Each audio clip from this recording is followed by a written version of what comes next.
اور اب آپ کو بتائیں کہ عوام پاکستان پارٹی کے کنوینر شاہد خاقان عباسی نے دعویٰ کیا ہے کہ کسان سے گندم کی سپورٹ پرائز 4,000 روپے کا وعدہ کیا گیا، لیکن آج انہیں 2,100 روپے سپورٹ پرائز بھی نہیں مل رہی۔ اسلام آباد میں پریس کانفرنس کے دوران انہوں نے سوال کیا کہ پیٹرول سے بچت نہ ہو تو کیا بلوچستان کی سڑکیں نہیں بنیں گی؟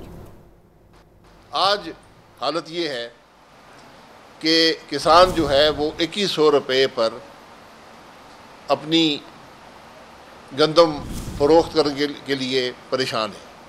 2,100 روپے بھی اس کو نہیں مل رہے۔ تو جب آپ کسان کی معیشت کو تباہ کر دیں گے تو ملک کی معیشت بھی تباہ ہو جائے گی۔ اس بات کا شاید ہمارے ملک کے اندر کسی کو احساس نہیں ہے۔ یہ بالکل ضروری ہے کہ آٹے کی قیمت کم ہو، روٹی کی قیمت کم ہو، لیکن اس کا بوجھ کسان برداشت نہیں کر سکتا۔ یہ کسان کی زندگی کی قیمت پر یہ کام نہیں ہو سکتا۔ ایک بیلنس ہوتا ہے، یہ حکومت کی ذمہ داری ہوتی ہے۔